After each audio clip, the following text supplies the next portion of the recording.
The FBI Hillary Clinton email saga may be ended at this point. We have yet another letter from FBI Director James Comey saying there will be no charges against Hillary Clinton, even now considering these new emails on Anthony Weiner's computer.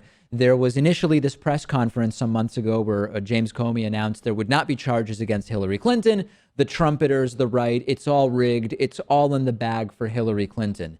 Then last week, we had an additional letter from James Comey saying we found more emails on Anthony Weiner's computer. We are going to be looking into these to see if there's anything related to Hillary Clinton or classified documents that she may or may not have been involved with or that were connected to her email server. All of a sudden, it's not rigged. The FBI, according to the trumpeters, is doing a hell of a job. Absolutely tremendous job. And then yesterday, after hearing from Fox News late last week that an indictment was likely, we had another letter from FBI Director James Comey saying there will be no charges. And of course, now the election is back to being rigged, according to the trumpeters.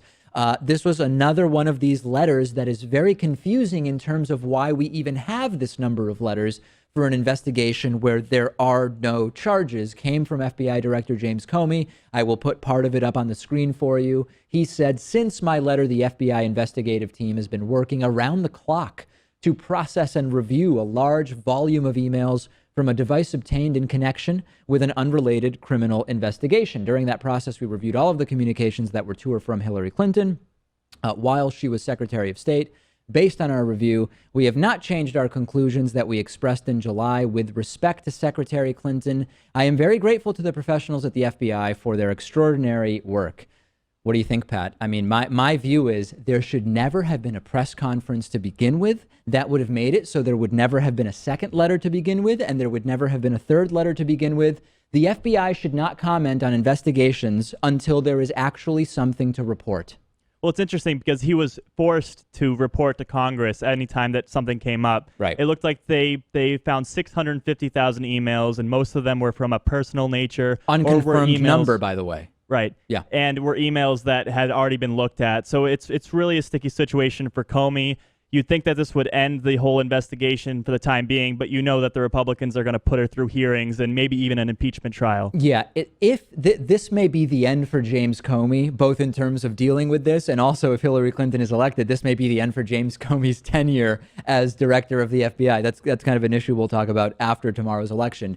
But the other issue here is that no matter what, if Donald Trump does win tomorrow, it's not the end for the Republicans on this issue. They want more. They love this issue. And if he does win, then you have to point at this as the reason why, because he was so far down in the polls before the story broke. Yeah. And even though the second letter has been released, I mean, it's not enough. It's too little too late to change things. It's not like the FBI now did nothing wrong because 48 hours before the election, they come out and they say all that stuff we did, the entire shifting of the momentum against Hillary Clinton with last week's letter during which early voting was going on. Hey, forget about all that, because now 48 hours before the election, when by some accounts 30 to 40% of the votes have already been cast via absentee ballots and early voting, now we're good because we ended up coming out and saying, hey, there aren't going to be any charges here. How many people were influenced in their votes based on James Comey's numerous statements about this investigation?